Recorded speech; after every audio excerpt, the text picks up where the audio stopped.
ഇവിടെ ഉദ്ധരിച്ചതെല്ലാം പിശാച് സഹായം ചെയ്യുന്ന കഴിവുള്ളതല്ലേ? പക്ഷെ നല്ല ജിന്നുകൾ മനുഷ്യനെ സഹായിക്കും എന്നതിലൊരു തെളിവ് ഉദ്ധരിക്കാൻ പറ്റും? ഇല്ല, അങ്ങനെ എവിടെയും പറഞ്ഞിട്ടില്ല. നല്ല ജിന്നുകൾ മനുഷ്യന്മാരെ സഹായിക്കുന്ന അത് റസൂൽ പഠിപ്പിച്ചിട്ടില്ല. എന്ന ഹദീസില് നല്ല ജിന്നുകൾ മനുഷ്യനെ സഹായിക്കും എന്ന് ഒരു ആശയല്ലേ? അല്ല, അത് വിഷയം അത് ആ നിലക്കല്ല.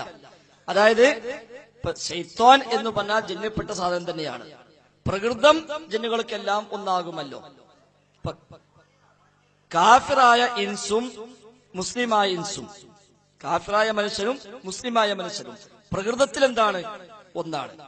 ചെയ്യുന്ന പ്രവൃത്തികളിൽ ഹക്കും ബാത്തിലും നോക്കി മുസ്ലിമെ ജീവിക്കുന്നു, മറ്റോന് അതില്ല. ജിന്നുകൾ എല്ലാവരും പ്രകൃതത്തിൽ എന്താണ്? സൃഷ്ടിപ്പിൽ എല്ലാവരും ഒന്നാണ്. അതില് നല്ല ജിന്നുകൾ അള്ളാഹും റസൂലും പഠിപ്പിച്ച അധ്യാപനം പാലിച്ചുകൊണ്ട് അവർ ജീവിക്കുന്നു, സ്വാലിഹീങ്ങളായ മുസ്ലിമീങ്ങളായവർ. അല്ലാത്തവർ ആ അധ്യാപനം വകവെക്കാതെ അവർ അവരുടെ വഴിക്ക് നീങ്ങിക്കൊണ്ടിരിക്കുന്നു. അപ്പൊ പ്രകൃതത്തിൽ സൃഷ്ടിപ്പിൽ ജിന്നുകളെല്ലാം ഒന്നാണ്. അതിൽ നല്ലവരുണ്ട്, ചീത്തയായവരുണ്ട്, സ്വാലിഹീങ്ങളുണ്ട്, അല്ലാത്തവരുണ്ട്. സാധാരണഗതിയിൽ മനുഷ്യന്മാരുടെ ഇടയിലേക്ക് ഇറങ്ങി വരൽ ശൈത്താന്മാരാണ്. മറ്റൊരു അങ്ങനെ വരുന്നൊരു പ്രശ്നമില്ല.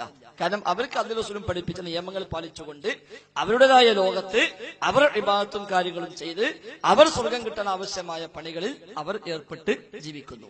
മറ്റൊരു നമ്മളെ പഴിപ്പിക്കാൻ വേണ്ടി, നരകത്തിലേക്ക് എത്തിക്കാൻ വേണ്ടി, ശിർക്ക് ചെയ്യിക്കാൻ വേണ്ടി അവർ മനുഷ്യന്മാരുമായി ഇടപഴകാൻ ശ്രമിക്കുന്നു. അതിന് പിന്നെ നല്ല ജിന്നുകൾ നല്ല മുസ്ലിമീങ്ങളെ സഹായിക്കുമോ? അങ്ങനെ ഒരു അധ്യാപനം ഖുർആനിലോ ഹദീസിലോ വന്നിട്ടില്ല പ്രത്യേകമായിട്ട്. പിന്നെ യാ ഇബാദല്ലാഹ് എന്ന റിപ്പോർട്ടാണുള്ളത്. അവിടെ ജിന്ന് എന്ന് പ്രത്യേകം ഹദീസിൽ പരാമർശിക്കപ്പെട്ടിട്ടില്ല. അവിടെ ഉള്ളത് എന്താണ്? കാണാത്ത അടിമകളുണ്ട്, ഹാജരായ അടിമകളുണ്ട്. അതുകൊണ്ട് മൃഗത്തെ തടഞ്ഞു വെക്കൂ എന്ന് പറഞ്ഞുകൊള്ളുക. ഹദീസ് ആവട്ടെ ദഈഫാണ് താനും. ആ ഹദീസ് ദഈഫാണ്. അതുകൊണ്ട് തന്നെ പിന്നെ ഇനിയിപ്പോ അതിൽ ജിന്നെന്ന് പറഞ്ഞാലും നമുക്ക് എന്തല്ല, ജിന്ന് സഹായിക്കുമെന്ന് പറയാൻ നമുക്ക് ഹദീസ് പര്യാപ്തമല്ല.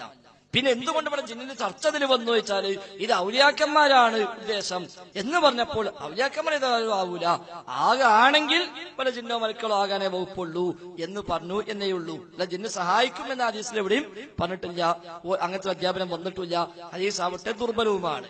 ഈ ഹദീസിൽ പരാമർശിക്കപ്പെട്ട ഇബാദ് അമ്പിയാക്കളെയും ഔലിയാക്കളെയും ആത്മാക്കൾ റിജാദുൽ ഗൈബാണ് എന്ന് പറഞ്ഞാൽ റിജാദുൽ ഗൈബല്ല.